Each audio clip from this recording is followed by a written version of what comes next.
민수기 32장 1절로 봉독해 드리겠습니다. 루벤 자손과 갓 자손은 심히 많은 가축대를 가졌더라. 그들이 야셀 땅과 길르앗 땅을 본즉 그곳은 목축할 만한 장소인지라.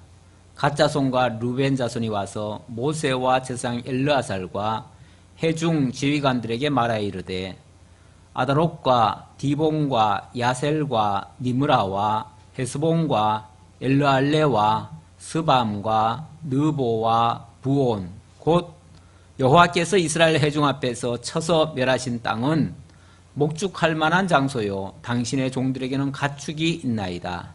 또 이르되 우리가 만일 당신에게 은혜를 입었으면 이 땅을 당신의 종들에게 그들의 소유로 주시고 우리에게 요단강을 건너지 않게 하소서.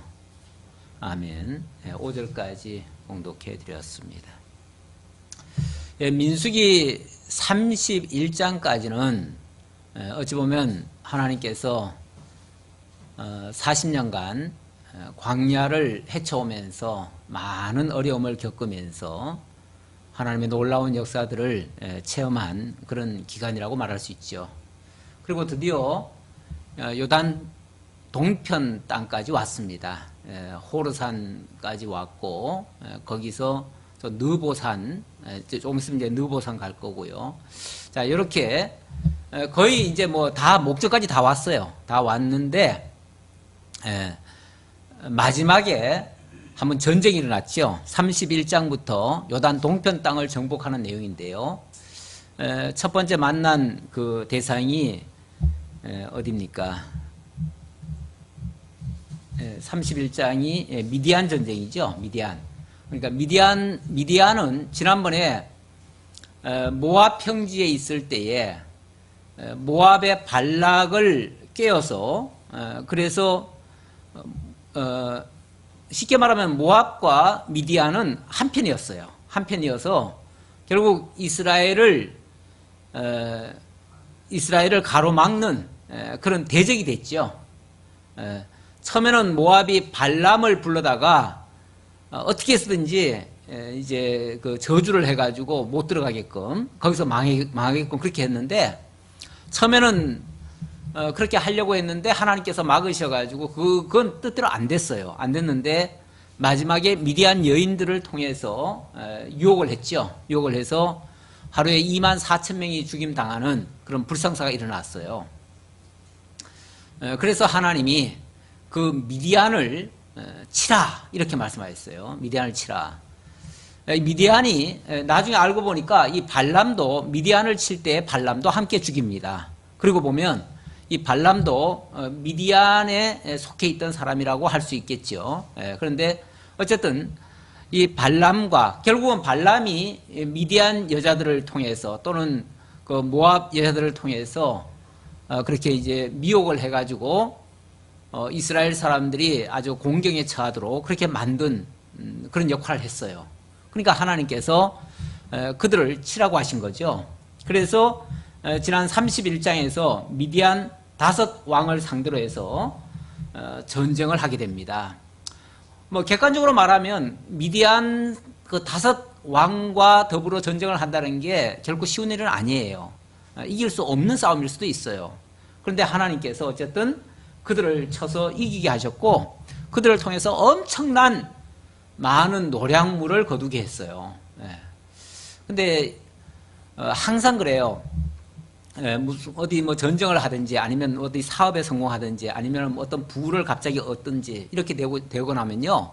그 다음에 그런 거 가지고 재산 싸움이 벌어지는 경우도 있어요.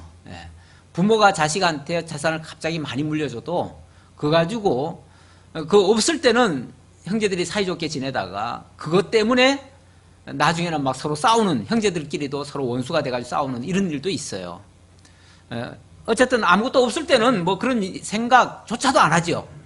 그런데 뭔가 있으면은 그것 때문에 이해관계가 발생해요. 오늘 이 32장에서도 보니까 요단 동편 땅이 살만한 땅이 아니라면 아무도 탐 안 내겠죠. 그렇겠죠? 그런데 미디안을 점령하고 아주 땅을 굉장히 많이 확보했어요. 지난번에 바산왕 옥과 또 뭐 그 위에 땅까지 이렇게 같이 확보를 했어요. 어쨌든 길을 가로막는 자들은 다 무찔러 가지고 그들에게서 엄청난 수확을 거뒀어요. 거두고 나니까 쉽게 말하면 먹거리가 많아진 거예요. 이제 풍성해진 거예요. 땅도 커진 거예요. 미디안 땅까지 점령을 했으니까 여기서는 엄청나게 또 많은 노량물까지 얻었어요. 그러다 보니까 탐이 난 거예요. 탐이 나니까 여기 오늘 보니까 루벤 자손과 갓 자손 그러는데 나중에는 또 루벤과 또 갓 또 므낫세 반지파 이렇게 또 들어가죠. 그렇게 해서 결국 두 지파 반이 요구를 합니다. 우리는 사람들도 많고 가축도 많으니까 우리는 저 건너까지 언제 가가지고 그렇게 하겠습니까? 우리는 여기서 그냥 살렵니다. 그리고 이 땅을 먼저 우리에게 좀 나눠주십시오. 그러면서 이제 명분은 우리는 너무 가축이 많아서 저기까지 가기 힘듭니다. 그리고 우리에게는 뭐 유아들도 있고 너무 뭐 이렇게 가기 어려운 형편이 있습니다. 형편으로 말하면요 다 그렇죠. 누구는 또 뭐 안 그러겠어요? 누구든지 좋은 땅이 있으면 먼저 얻고 싶고 먼저 취하고 싶겠죠. 근데 어쨌든 루벤 지파와 갓 지파 그리고 나중에는 므낫세 반지파까지 포함해서 이런 요구를 했습니다. 요구를 했더니 요구할 때 5절에 보니까 4절에서부터 볼까요? 4절에서부터 보니까 곧 여호와께서 이스라엘 회중 앞에서 쳐서 멸하신 땅은 목축할 만한 장소요. 여기는 땅이 참 좋다는 거죠. 원래 요단 동편 땅이요 서편 땅보다도 땅이 더 좋다고 그래요. 그래서 일찍이 왜 누굽니까? 롯이죠. 그렇죠. 아브라함과 이렇게 사이가 좀 나빠졌을 때 어느 곳을 택할래? 네가 또 우하면 내가 좌하고 네가 뭐 이쪽을 택하면 내가 저쪽을 택하겠다 이렇게 얘기했더니 어찌 보면 이 동편 쪽이에요. 이 동편 쪽 땅이 그때 이제 물론 약간 경계선이긴 하지만은 거기가 상당히 좋았다고 그래요. 성경은 뭐라고 표현까지 되어 있냐면은 여호와께서 소돔을 멸하시기 이전이기 때문에 마치 에덴 동산 같았다. 그 정도로 얘기를 해요. 물론 여기는 약간 그 위치하고는 좀 다르긴 하지만은 이 동쪽이 아무래도 목축지로서 상당히 좋았던 것 같아요. 그러니까 거기 탐을 내고 이런 표현을 한 거죠. 그러면서 5절에 보니까 또 이르되 우리가 만일 당신에게 은혜를 입었으면 이 땅을 당신의 종들에게 그들의 소유로 주시고 우리에게 요단강을 건너지 않게 하소서. 우리 보고 저 요단 안 건너고도 여기서 살 수 있도록 해주세요. 그 말이죠. 그랬더니 6절에 모세가 일단은 그건 정당하지 못한 요구라고 일축을 하지요. 32장 6절부터 보니까 모세가 갓 자손과 루벤 자손에게 이르되 너희 형제들은 싸우러 가거늘 너희는 여기 앉아 있고자 하느냐? 이건 좀 책망성의 표현이죠. 형제들은 지금 다 싸우러 가자고 하는데 싸우러 간다는 말은 요단 서편 땅으로 넘어가서 거기서 이제 싸워서 차지하려고 하는데 너희들이 여기 주저앉아 가지고 너희들만 살겠다고 하느냐 그 말이죠. 너희가 어찌하여 이스라엘 자손에게 낙심하게 하여서 여호와께서 그들에게 주신 땅으로 건너갈 수 없게 하려 하느냐? 만약에 그들이 이 땅을 먼저 차지하겠다. 좋은 땅이니까 우리가 여기 살아야 되겠다라고 하면은 그럼 다른 사람들은 뭐가 되는 거예요? 다른 지파 사람들은 그 사람들은 그럼 뭐 바본가요? 그 사람들은 욕심 없나요? 그 사람들은 뭐 가축이 없나요? 아까 뭐 자기네들은 가축이 많아서 뭐 어쩌고 그렇게 얘기하지만요. 사실 그 객관적인 수치로 따져보면요. 유다 지파나 다른 지파가 훨씬 더 많을 수도 있어요. 이사갈, 스불론, 단 지파 이쪽에도요. 인구수로만 따져봐도 6만 명씩이 넘어요. 특히 유다 지파는 제일 많죠. 유다 지파는 굉장히 많아요. 76,500명인가 그래요. 남자들 숫자만 해서 그래요. 그렇다면은 어쩌면 이들보다도 르벤 자손과 갓 자손보다도 훨씬 더 많을 수도 있어요. 그런데 자기네들이 거기 머물러야 되겠다고 하는 거는 사실 정당성이 없지요. 그거는 그냥 핑계지요. 자, 그러면서 너희들이 만약에 여기 앉아 있겠다고 하면 딴 사람들의 사기를 다 떨군다 그 말이죠. 나중에 일단은 같이 얻고 같이 수고하고 일을 할 때 누구는 뭐 열심히 일을 하는데 누구는 나는 힘드니까 난 여기서 앉아서 먹기만 하련다. 그러면은 딴 사람들 일할 사람들이 다 낙심하지요. 우리는 뭐 때문에 우리는 일을 해야 되냐 이런 생각이 들지요. 일을 할 때는 원래 같이 일을 하고 먹을 때도 같이 먹고 나눌 때 같이 나누고 이게 정상이죠.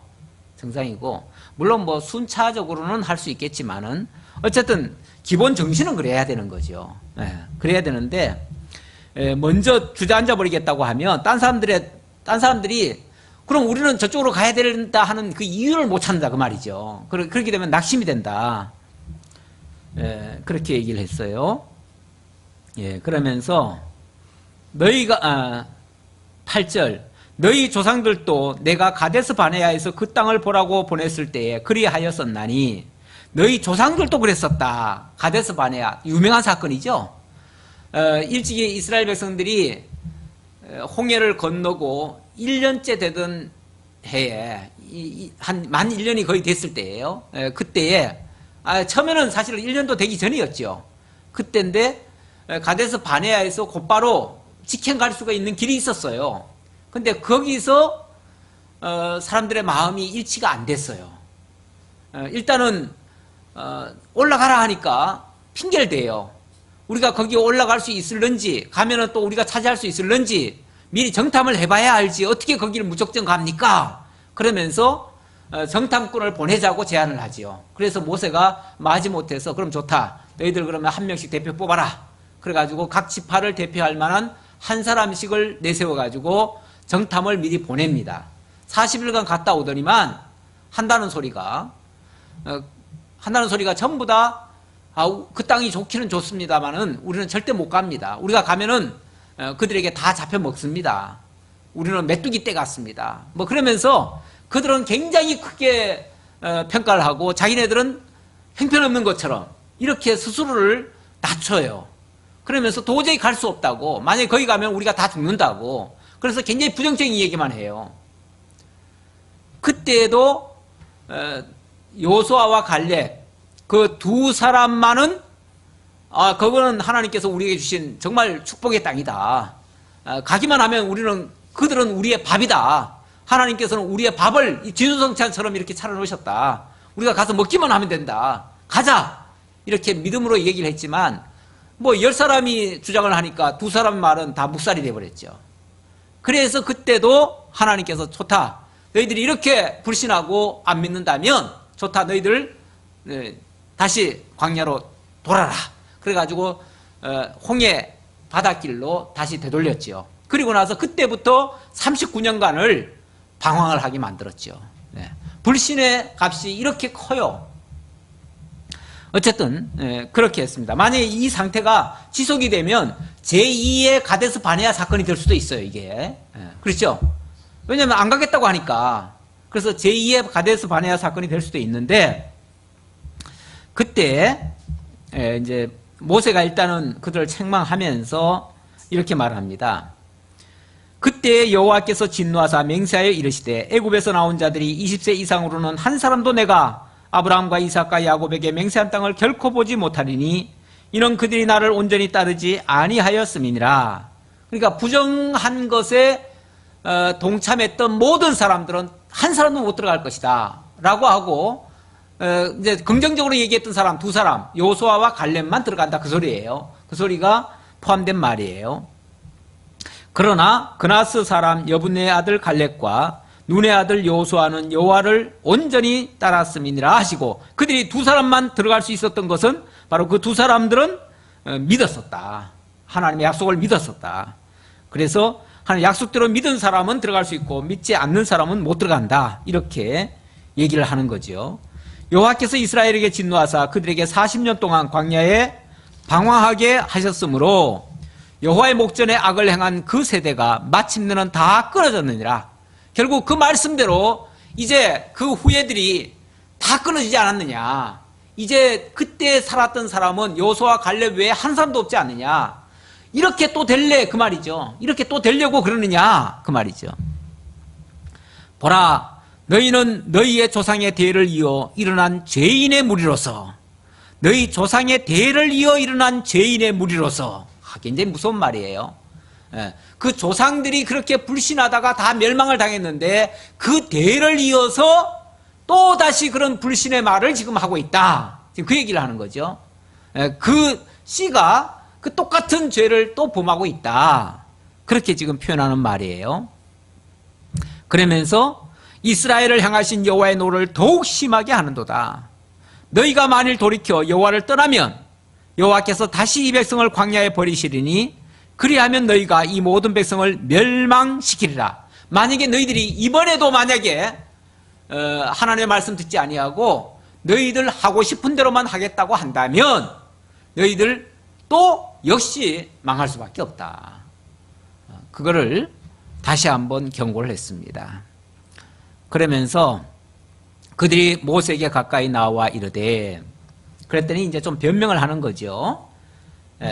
변명을 하면서 아닙니다. 이번에는 우리가 안 가겠다는 게 아니고 여기 부녀자들과 어린아이들, 이 가축들만 여기다 남겨놓고 오히려 우리가 앞장서서 가서 싸우겠습니다.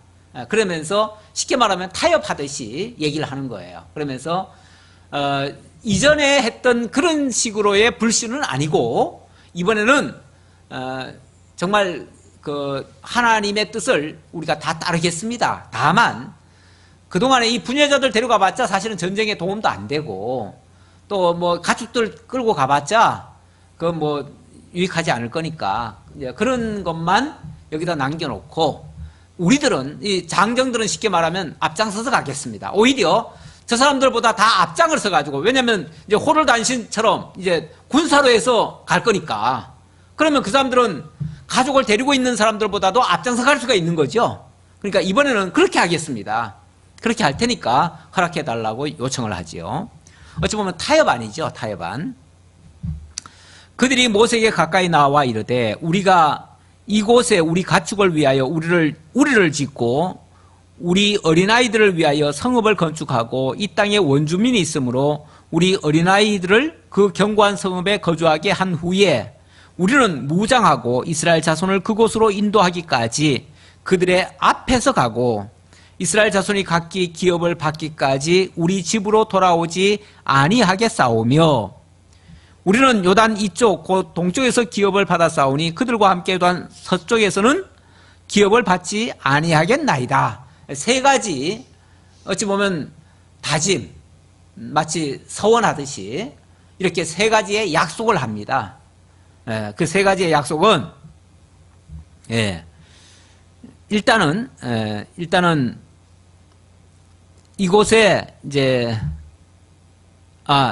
일단 세 가지 약속은 그거지요. 우리가 먼저 저들 모든 그 전쟁에 앞장서겠습니다. 그게 이제 첫 번째예요. 그게 첫 번째고, 두 번째는 그들이 그 서쪽에 가서 다른 지파들이 다 서쪽에 기업을 받기까지 우리는 뒤로 나오지 않겠습니다. 물러서지 않겠습니다. 그러면서 기업 다 얻을 때까지 우리는 절대 이쪽으로 안 돌아오겠습니다. 그 얘기고, 세 번째는 우리는 서쪽의 거는 조금도 탐을 내지 않겠습니다. 서쪽 땅은 이제 더 이상 우리가 생각하지 않겠습니다. 다시 말하면 서쪽 땅은 이제 우리 거 아니지만은, 우리가 살 땅이 아니지만은 우리가 앞장서서 그들을 위해서 싸워주겠습니다. 그 말이죠. 이렇게 세 가지를 약속하는 거죠. 뭐 그렇다면은 이제 이전에 과거의 불신으로 참여하지 않았던 거하고는 좀 다른 차원이죠. 다른 차원이기 때문에 그래서 모세가 허락을 하게 됩니다. 그래서 이제 조건부 허락이에요. 조건부 허락. 그래서 20절로 27절까지 조건부로 너희들이 이 약속을 이행할 때까지 이행하는 걸 조건으로 해가지고 좋다. 그러면 너희들 가족들은 여기다 남겨놓고 너희들은 무장해서 앞장서서 나가라. 이렇게 해서 이제 허락을 하게 되죠. 그래서 20절부터 보겠습니다. 모세가 그들에게 이르되 너희가 만일 이 일을 행하여 무장하고 너희들이 만약에 이 약속대로 이걸 집행한다면 이제 허락해 주겠다 그 얘기죠. 무장하고 여호와 앞에서 가서 싸우되 너희가 다 무장하고 여호와 앞에서 요단을 건너가서 여호와께서 그의 원수를 자기 앞에서 쫓아내시고 그 땅이 여호와 앞에 복종하게 하시기까지 싸운다면 그 말이죠. 여호와 앞에서나 이스라엘 앞에서나 무죄하여 돌아오겠고 그렇다면은 더 이상 너희들을 정죄하지 않겠다. 그래서 이제 그 죄로 규정을 안 할 거니까 너희들이 무사히 돌아올 수 있겠다 그 말이죠. 돌아오겠고 이 땅은 여호와 앞에서 너희의 소유가 되리라마는 될 것이지만은 너희가 만일 그같이 아니하면 만약에 하다가 중간에라도 우리는 더 이상 안 하겠습니다. 우리는 너무 힘들어서 그만하겠습니다. 이렇게 말한다든지 아니면은 뭐 나중에 우리는 저쪽이 기업이니까 우리는 우리 기업으로 돌아가겠습니다. 이런 식으로 만약에 중간에 한다면 그렇다면 너희는 용서할 수 없다 그런 얘기죠. 예. 너희가 만일 그같이 아니하면 몇 절이죠? 23절 너희가 만일 그같이 아니하면 여호와께 범죄함이니 너희 죄가 반드시 너희를 찾아낼 줄 알라. 만약에 그렇게 그 약속을 지키지 않는다면 여호와께 범죄함이다. 그래서 여호와께서 반드시 너희의 그 죄를 찾아낼 것이다. 이건 사람 앞에 약속하는 게 아니다 그 말이죠. 하나님 앞에 약속하는 것이고 그 죄에 대해서는 하나님이 엄중히 나중에 그 죄값을 물으실 것이다 그 말이죠. 그러니까 지금 이 약속은 사람에게 하는 약속이 아니에요. 그러니까 하나님 앞에 약속하고 하나님 앞에서 반드시 지켜야 될 것이고 만약에 못 지킨다면 나중에 하나님께로부터 엄청난 진노를 받게 될 것이다 그런 얘기예요. 자, 그래서 이제 허락하기를 24절 너희는 어린아이들을 위하여 성읍을 건축하고 양을 위하여 우리를 지으라. 그리하고 너희의 입이 말한 대로 행하라. 너희의 입이 말한 대로 행하라. 그게 이제 서약이죠, 서약. 입으로 맹세한 그대로 지켜라 그 말이죠.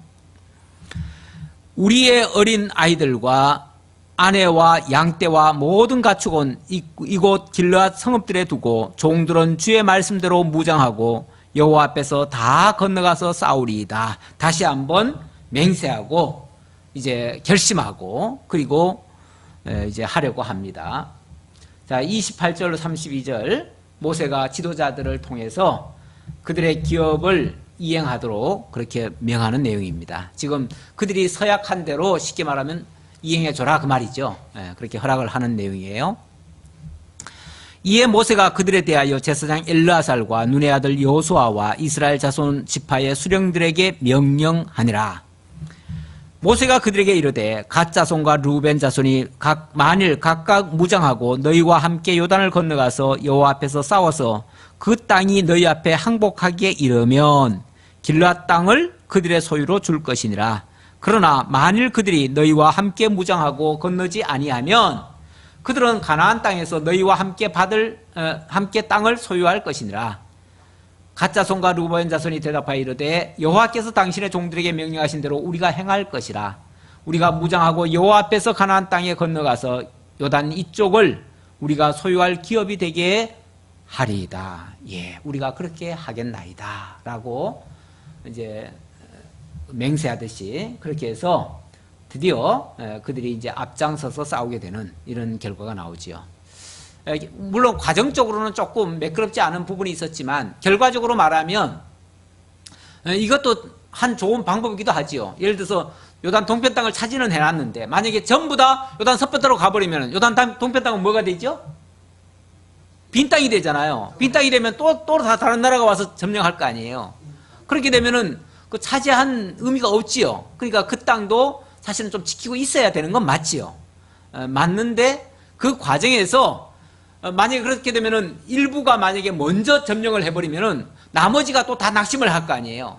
그러니까 그들 중에 그 싸울 만한 자들은 다 앞장을 서서 전쟁에 계속 참여하게 만들고 그들이 오히려 다른 지파보다도 더 앞에서 나가서 일을 하게 하고 그 대신 그들의 가족들은 이쪽에서 보호를 받도록 그렇게 하는 것이 굉장히 뭐 합리적인 방안이라고 말할 수 있겠죠. 물론 차선책인데 결과적으로 말하면 가장 지혜롭게 아름답게 그럼 이렇게 함으로써 누구도 불만할 수 없는 거죠.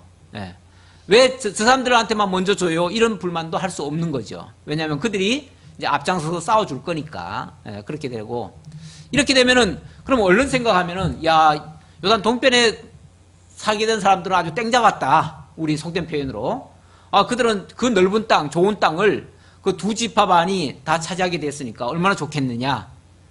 그래서 그들은 참 넓은 땅 차지해서 참 살기 좋겠다. 부럽다. 이렇게 생각할지 모르지만은 나중에 가보면요. 먼저 이렇게 받은 것이 나중에서는 그게 결코 복도 아니에요. 나중에 가보면 이것 때문에 서편 땅과 동편 땅 쪽에서 서로 전쟁도 한번 일어난 적이 있고요. 서로 불신하게 되어지는 경우도 있고요. 썩 그렇게 좋은 것만은 아니에요. 자랑할 만한 일은 아니에요. 나중에 가보면 결국 이 동편 땅은 없어져 버리잖아요. 그러니까 진짜 하나님 약속한 땅에 묵묵히 하는 게 낫지 욕심으로 얻으려고 하는 것은 나중에 가보면 물거품처럼 될 수도 있어요. 이거는 물론 뭐 직접적으로 얘기한 부분은 아니지만은 나중에 그 역사를 봤을 때는 장기적으로 봤을 때는 지금 차지한 것이 꼭 좋은 것만은 아니다. 먼저 많은 거 차지했다고 해서 꼭 좋아할 것만은 아니다. 그 정도에서 교훈을 조금 받을 수가 있습니다. 자, 그 다음 33절로부터 이제 드디어 이제 요단 동편 땅을 확보했고 그 땅을 그 이제 두 지파 반이 차지하게 되잖아요. 차지하게 되니까 그 땅을 그 땅의 분배는 어떻게 하는가를 소개하는 내용인데요. 33절로 36절에서는 갓 지파가 먼저 분배받는 땅입니다. 모세가 갓 자손과 루벤 자손과 요셉의 아들 므낫세 반 지파에게 아모리인의 왕 시온의 나라와 바산 왕 옥의 나라를 주되 곧 그 땅과 그 경내 성읍들과 그 성읍들의 사방 땅을 그들에게 주매 갓 자손은 디본과 아다롯과 아로엘과 아다롯 소반과 야셀과 욕부하와 벤니므라와 베타란들의 견고한 성읍들을 건축하였고 또 양을 위하여 우리를 지었으며 이렇게 해서 갓 자손이 먼저 땅을 나눠받았다는 것을 소개하고요. 그 다음 37절은 루벤 지파입니다. 루벤 자손은 헤스본과 엘르알레와 기랴다임과 느보와 바알무온들을 건축하고 그 이름을 바꾸었고 또 신마를 건축하고 건축한 성읍들의 새 이름을 주었고 요거는 이제 여기 쭉 열거하는 것들은 그 성 이름들이죠. 성 이름. 그러니까 성을 이렇게 건축하고 그 성 이름을 새로 지어주고 거기서 살게 됐다. 이제 그 얘기고. 그 다음 39절은 므낫세의 아들 마길의 자손은 가서 길르앗을 쳐서 빼앗고 므낫세의 이 아들들은 처음에는 뭐 우리한테 이 땅을 주십시오 이런 말을 한 적이 없었던 것 같은데 앞에 부분에서는 그런데 이 므낫세의 아들 마길의 자손이 가서 길르앗 땅을 쳐서 빼앗았대요. 그러니까 이들은 자기네들 힘으로 거기를 빼앗은 것 같아요. 빼앗고 거기 있는 아모니를 쫓아내매 모세가 길르앗을 므낫세의 아들 마길에게 주매 그가 거기서 거주하였고 이렇게 해서 이제 그 므낫세는 전부 다는 아니고요. 므낫세 반지파만 반지파 일부죠. 일부 그 중에서 이제 마길의 그 자손들만 쉽게 말하면 거기서 남은 거죠. 므낫세의 아들 야일은 가서 그 촌락들을 빼앗고 하봇 야일이라 불렀으며 노바는 가서 그낙과 그 마을들을 빼앗고 자기 이름을 따라서 노바라 불렀더라. 요거는 이제 그 므낫세의 아들 마길의 자손들 가운데서 이제 몇몇 사람들이 가가지고 몇 지역을 그렇게 점령을 했으니까 그들이 점령했으니까 그럼 너들은 또 여기서 살아라. 기왕 뭐 나눠주니까 두 지파도 나눠주고 두 지파는 요구해서 나눠준 거고 이 므낫세의 아들 마길의 자손들은 자기네들이 직접 가서 차지를 해버렸어요. 그러니까 그럼 너들도 여기서 살아라 이렇게 이제 하게 된 거죠. 그래서 므낫세 반지파는 이 동편 땅에 자기네들 힘으로 차지한 땅도 좀 얻고 나중에 서편 땅에 가서 정상적으로 또 그 땅을 또 차지하게 되고 이렇게 해서 므낫세는 반이 나뉘는 이런 결과가 되어집니다. 어쨌든 오늘 이 말씀 속에서 하나님이 약속의 땅을 이렇게 점령하고 나눠주는 그런 내용까지 살펴봤고요. 이 33장으로 넘어가면 33장부터 36장까지 지나온 그 여정을 다시 한번 회상을 하면서 이 땅을 나눠주는 과정에서의 교훈, 그러니까 하나님이 왜 이런 땅을 나눠주며 살게 하는지에 대한 그런 교훈을 주시는 그런 내용이 되겠습니다. 그래서 33장 1절로 49절에서는 모압 땅까지의 여정을 지금까지 지나온 그 과정이죠. 그 과정을 다시 한번 회상하는 내용이고요.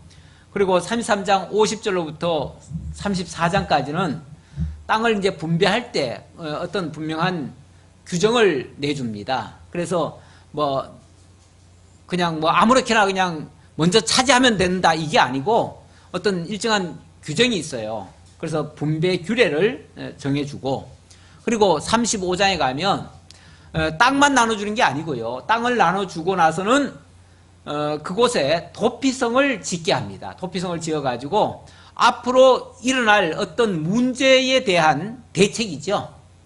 그런 것들을 마련해 줍니다. 그리고 36장에 가면 좀 예외사항이긴 한데요. 이 원래 모든 그 기업이라고 하는 것은 남자를 기준으로 해서 이렇게 기업을 나눠주게 돼 있습니다. 그런데 그 집안에 남자가 아예 없는 경우도 있어요. 그런 경우 딸에게는 어떻게 할 것인가, 거기에 대한 규례가 마치 부록처럼 마지막에 36장에 잠깐 소개되고 있습니다. 자, 일단 33장 1절로부터는 모압 평지까지의 여정을 쭉 소개를 하는데요. 그동안 어떻게 이들이 걸어왔는가를 소개하는 내용이에요.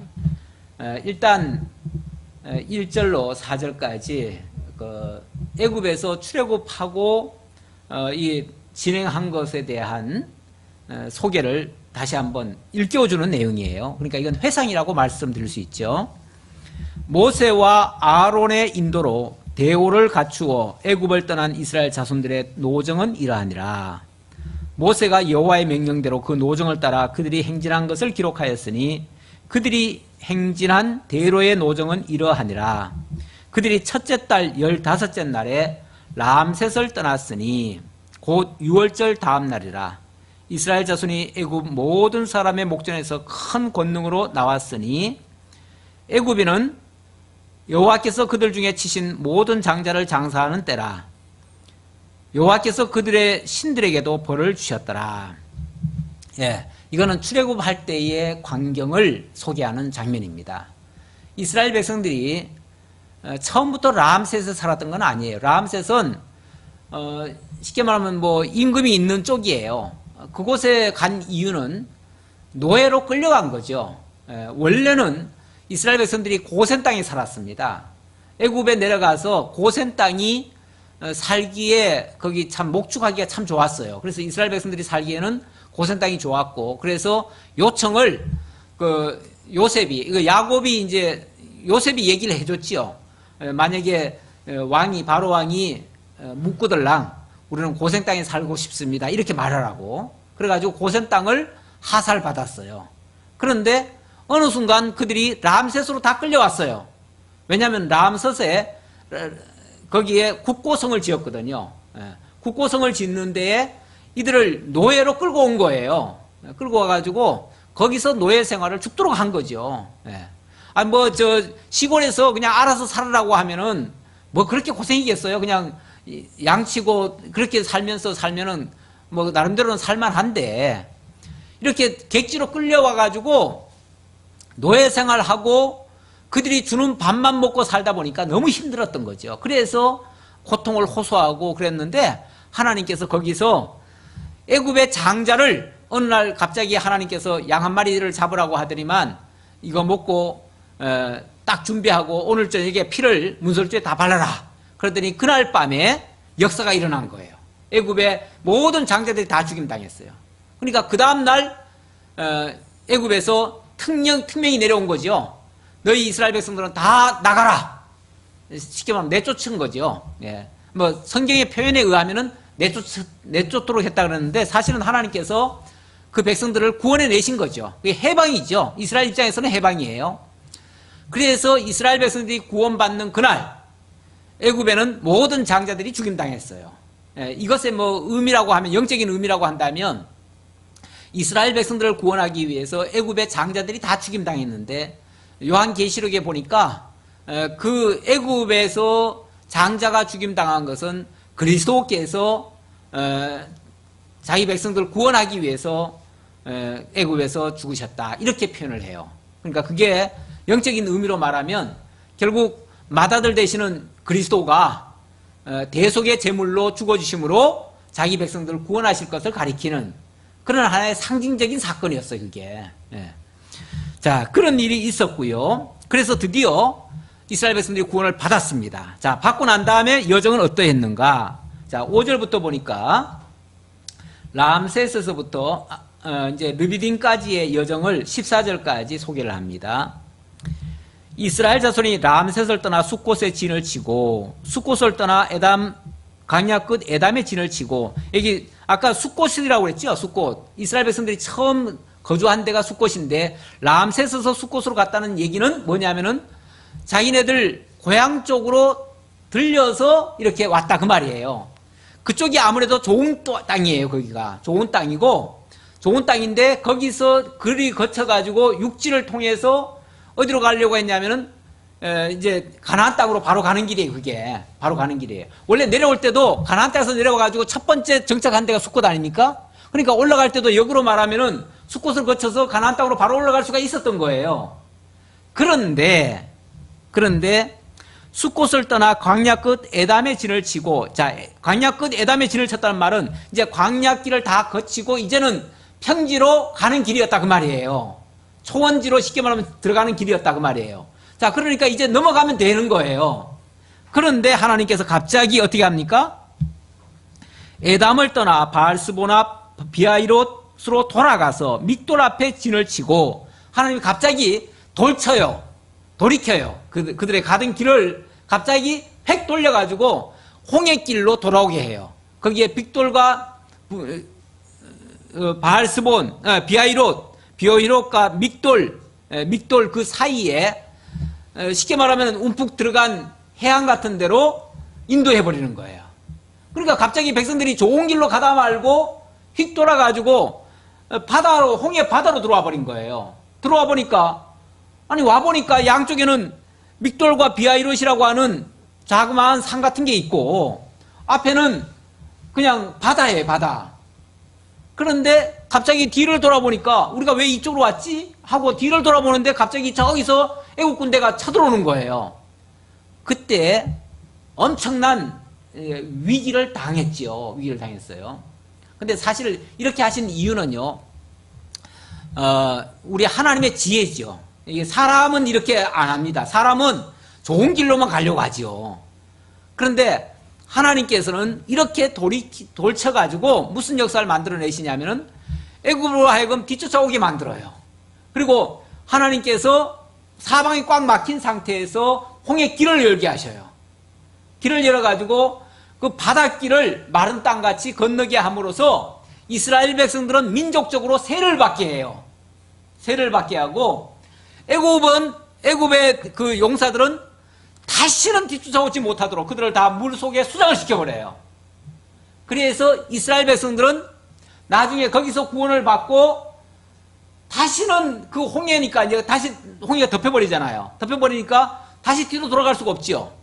그러니까 어찌 보면 이스라엘 백성들이 민족적인 세를 받고 모든 대적들을 진멸하고 또 그들은 다시는 뒤로 돌아갈 수 없도록 이런 역사를 만들어냈어요. 이게 얼마나 절묘한 일입니까? 예. 만약에 이렇게 안 했더라면요, 이스라엘 백성들 얼마든지 나중에 애굽으로 되돌아갈 수도 있어요. 좋은 길로만 갔으면 다시 돌아가면 될 거 아니에요. 그렇죠? 좀 어려운 일 당하면 또 되돌아갈 거 아니에요. 그런데 이렇게 홍해를 건너버리면 아무리 어려워도, 지금부터는 아무리 어려운 일을 당해도 되돌아갈래야 되돌아갈 수가 없는 거예요. 그렇게 만들어버리는 거죠. 그리고 민족적인 세례를 받는다는 의미는요, 완전히 그들을 새롭게 만드는 거예요. 새로운 이 세례라고 하는 게 그거 아닙니까? 사실 물속에 들어갈 때는 이미 죽었다는 표시나 마찬가지예요. 근데 물에서 다시 나왔다는 것은 새로운 생명으로, 죽었던 생명, 과거의 옛사람이 아니라 새 사람으로 살게 된다고 하는 그런 하나의 상징적인 의미가 있어요. 물론 뭐 그들이 강야에 나왔다고 해가지고 완전히 새로운 사람 된 건 아니죠. 그러나 이건 민족적으로 이렇게 하나님께서 구원해 내시고 민족적으로 세례를 받았다고 하는 증표로서 그렇게 보여준 거다, 그 말이죠. 네. 자, 그렇게 하신 다음에 하이롯 앞을 떠나 광야를 바라보고 바다 가운데를 지나 에담 광야로 사흘 길을 가서 마라의 진을 치고, 그런데 이렇게 이제 홍해를 건너고 그 대적이 전부 다 거기서 수장을 당하고 그들은 구원을 받으니까 얼마나 기뻤어요. 그래가지고 이스라엘 역사 속에서, 그때까지의 역사 속에서 가장 큰 찬양을 거기서 했지요. 모세도 찬양을 했고, 심지어는 미리암 여인들까지도 다 같이 찬양을 했어요. 그렇게 했는데 3일 동안 3일을 걷는데 물 한 방울을 구경을 못 하는 거예요. 근데 3일 만에 물을 만났어요. 만났는데 먹으려고 보니까 쓴물이야. 그래서 이 쓴물이라는 표현이 뭐냐면 마라예요, 마라. 마라라는 말이 쓴물이라는 말이에요. 그래서 아이고 이거는 쓴물이다. 다시 말하면 이건 못 먹을 물이다. 뭐 지금으로 말하면 아마 석유일 수도 있어요, 이게. 예. 그런 성분의 물이죠. 도저히 사람이 먹을 수 없는 물이에요. 그러니 사람이요, 그런 걸 못 봤을 때는요, 이제 조금만 걸어가면은 우리 먹을 것도 있고 마실 것도 있을 거다, 그거 기대하고 가요.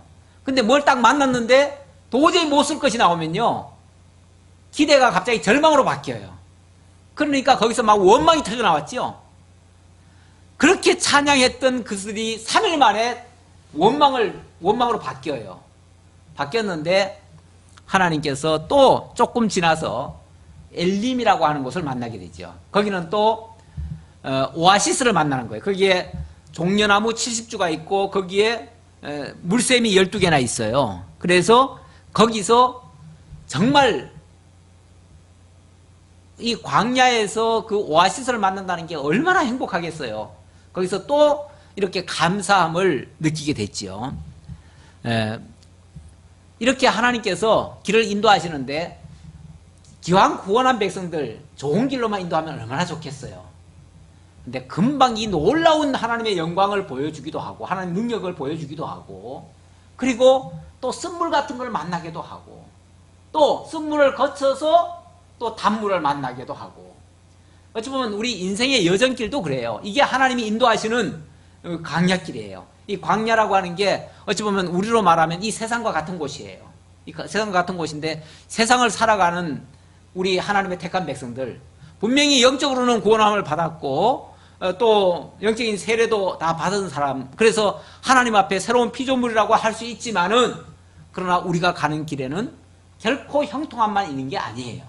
때로는 이렇게 쓴물 같은 것도 만날 수가 있고요, 환난과 고통도 있을 수 있고요, 그런 다음에 또 하나님의 놀라운 능력의 영광도 볼 수 있고, 이런 것들이 계속 어떻게 보면은 좀 반복적으로 나와요. 어찌 보면 이게 훈련이에요. 훈련이고, 또 이런 연습을 통해서 우리가요, 좋을 때는 막 좋습니다 해놓고는 조금만 어려우면요 그 좋았던 것을 다 잊어먹어요. 그래서 우리 그 옛 속담에 그런 말이 있어요. 은혜는 물에다가 쓰고 원수는 돌에다 새긴다, 뭐 그런 말이 있어요. 우리가 뭐 안 좋은 것들은 그냥 길이길이 안 잊어. 그렇죠? 뭐 하나 서운한 거 당하면은 그냥 그거는 절대 안 잊어요. 그건 막 돌에다 새겨놓은 것처럼 안 잊어지는데, 은혜 받은 것은 물에다 새겨놔서 그런지 훅 떠내려가고 말아요. 그 다음 날이면 다 잊어버려. 그래서 오늘 좋았다가도 그 다음 날 무슨 서운한 일을 당하면은 막 원망이 터져 나와요. 이게 어찌 보면 우리들의 모습 같기도 해요. 모습 같기도 한데 이스라엘 백성들을 보면 그걸 알 수가 있어요. 우리가 우리 보고 직접 얘기하면 잘 못 느껴요. 근데 이스라엘 백성들은 어찌 보면 우리보다 먼저 앞에서 살면서 그런 역사를 다 보여준 거죠. 그래서 우리에게 교훈을 하는 거죠. 그 마저 읽고 마치겠습니다. 14절까지 마저 읽고 마치겠습니다. 엘림을 떠나 홍해가에 진을 치고 홍해가를 떠나 신광야에 진을 치고 신광야를 떠나 돕가에 진을 치고 돕가를 떠나 알루스에 진을 치고 알루스를 떠나 르비딤에 진을 쳤는데 거기는 마실 물이 없었더라. 거기는 마실 물이 없었더라. 이 르비딤 다음에 뭐가 나오냐면 이제 신의 광야가 나오거든요. 15절에 보니까 르비딤을 떠나 신의 광야에 진을 치고 이렇게 나오죠. 시내까지, 신의 광야까지. 이 시내에 뭐가 있죠? 신의 산이 있죠. 신의 산. 그러니까 신의 산까지의 여정이라고 말할 수 있겠어요. 신의 산까지의 여정이라고 말하면은 여기까지는 약 한 1년이 걸립니다. 1년. 그래서 신의 산에서 뭐 해요? 십계명을 받지요. 이제 하나님이 쉽게 말하면 한번 이런 길도 만나고 저런 길도 만나고 이런 일 저런 일을 당하게 해요. 그런 다음에 이제부터 내가 너희들에게 앞으로 너희들이 어떻게 살아야 될지를 가르쳐 주겠다 하면서 시내산에서 그 계명과 율례와 규례를 반포하셔요. 그래서 그 다음부터는 그 말씀대로 살아라는 거죠. 그게 이제 하나의 대원칙이 되는 거죠. 그 원칙을 만들기 위한 준비 과정이 여기까지예요. 여기까지고 그 다음부터는 이제 계명을 주신 다음에 또 어떻게 인도하시는가를 또 소개할 거예요. 자, 오늘은 일단 14절까지 살펴보았습니다. 기도하겠습니다. 아버지 하나님 감사합니다. 우리 하나님 하시는 일 너무나 정교하고 사람의 생각을 뛰어넘는 하나님의 지혜와 명철로 정말 온 우주도 만들듯이 우리 인생도 지으시고 또 친히 다스려 가시고 주관하시고 우리의 생각까지도 감찰하시고 인도하시는 줄 믿습니다. 그러기에 하나님이 하시는 일은 실수가 없습니다. 상황 따라서 왜 이런 일이 있을까라고 우리가 의구심을 갖지만은 지나놓고 보면 정말 하나님의 뜻이 맞았고 하나님의 하신 일이 옳았습니다. 그래서 하나님의 모든 일은 선하고 또 아름다운 결과로 맺어집니다. 이 사실을 믿고 살아갈 때 저희들도 이 땅을 이 세상에서 승리하고 살 줄 믿습니다. 이러한 믿음 가지고 또 저희들도 살아갈 수 있도록 함께 해 주옵소서. 다시 만날 때까지 하나님 지켜 주옵시길 간절히 바라옵고 모든 것 감사드렸고 예수님의 이름으로 기도하옵나이다. 아멘.